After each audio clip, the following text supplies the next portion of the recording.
자, 그리고 이슈들 조금 더 세부적으로 살펴보도록 하겠습니다. 문 대통령의 방미와 관련해서 증시의 관전 포인트는 어떤 것이 있을까요?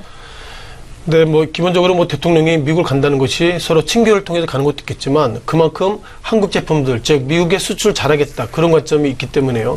기본적으로 대통령이 다른 나라를 방문한다. 그것은 상당히 주가적인 측면에서는 기대할 수 있다 이렇게 보겠습니다.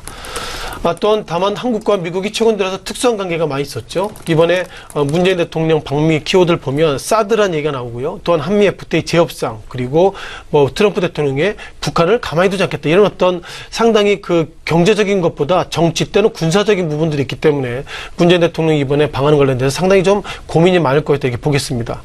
자, 무엇보다 이번 주에 미국의 상원 의원들 18명이 트럼프 대통령이 이런 어떤 서한을 공개적으로 보냈습니다. 사드 완전 배치 관련돼 가지고 입장을 정확하게 한국에 있는 문재인 대통령한테 받도록 노력해라는 어떤 그 공개적인 서한을 보냈는데요. 보안의 그 수신자는 트럼프 대통령이지만 어떻게 보면 한국의 문재인 대통령한테 상당히 좀 압박을 가하는 것은 아닌가 이런 어떤 긍정적인 해석도 해야 할 것 같습니다. 자, 기본적으로 미국이 한국을 바라본 시각은 그것입니다. 즉 혈맹이기 때문에요. 혈맹 국가끼리 사드 배치를 했는데 이게 결국 문제가 있어? 이렇다면은 한미 FTA 관련돼서 그리고 전체적으로 혈맹적으로 좀 보는 것은 아니다 이런 어떤 상당히 냉담한 시각이 현재 좌우되고 있고요. 사드와 맞물려 가지고 상당히 좀 의미가 있습니다. 물론 미국 입장에서 보면 이번에 사드 배치 관련돼 가지고 공식적인 의제가 아니다는 기본적인 어떤 가이드를 제시하고 있지만 트럼프 대통령이 그 즉흥적인 이벤트를 많이 하는 대통령이라 어쩌면 사드가 공식적인 의제가 되지 않았지만 아마 정서적인 의미로 봐서는 사드에 대해서 어떻게든 이야기가 나올 것 같습니다. 중요한 것은 사드 이야기만 나온 것이 아니고요. 사드를 제시해 놓고 어떻게 보면 그 사드에 대한 이벤트 그리고 한미 FTA 이런 부분들이 서로 교환적인 어떤 그런 협상이 있을 예정이 있기 때문에 한국적인 패가 예상보다 좀 부정적이다 이렇게 말씀을 드리도록 하겠습니다.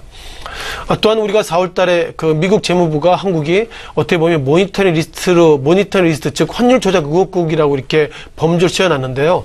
이번에 사드 관련돼서 혹시 미국과 갈등이 있다면 4월 달에 끝나는 것이 아닙니다. 10월 달에 한 번 더 있죠. 10월 달에 한국에 관련돼 가지고 환율 조작 의혹국을 또한 환율 조작국으로 이렇게 보복성을 할 것은 아닌가 그런 어떤 우려가 있어서 예상보다 이번에 그 협상 관련돼 가지고 하나하나 쉽지 않은 부분이 있어서 과연 이런 부분도 어떻게 해석할지 상당히 좀 스트레스를 좀 많이 받는 보겠습니다. 또한 지난 시기에 어떻게 미국의 그 원피어죠. 어떻게 보면 다시 한번 북한에 잡혀 있다가 미국에 다시 귀국 이후에 어떻게 보면 귀국 후 사망했기 때문에 자, 트럼프 대통령이 최근 미국 경제 관련돼 상당히 정치적인 어려움이 있기 때문에요. 여러 가지 페이퍼 가운데서 정확한 얘기는 아니지만 어쩌면 북한과 국지적인 이런 전쟁이 있을 것은 아닌가 이런 어떤 이벤트가 있어서 예상보다 이번에 트럼프 대통령 관련돼서 그리고 문재인 대통령 관련돼서 우리가 큰 보따리 큰 선물 기대해야 되겠지만 사드라는 어떤 민감한 부분이 있어서 이것을 어떻게 해석할지 상당히 고민이 많은 것 같습니다. 어떤 이번 주에 트럼프 대통령 그리고 인도의 그 모이 총리가 소위 그 정상회담했는데요. 회담하고 나서 트럼프 대통령이 기자회견 중에 북한이 엄청난 문제를 일으키고 있기 때문에 이것을 좌시할 수 없다 이런 코멘트가 있어서 이번에 문재인 대통령 이번 이벤트를 우리가 긍정적으로 바라봐야 되겠지만 사드를 던져야 될지 아니면 한미 FTA 재협상 이것을 던져야 될지 예상보다 이번에 어떤 협상 결과 나올지는 아직까지 예측하지 못하는 불안정한 이번에 그 한미 정상회담이라고 말씀을 좀 드리겠습니다.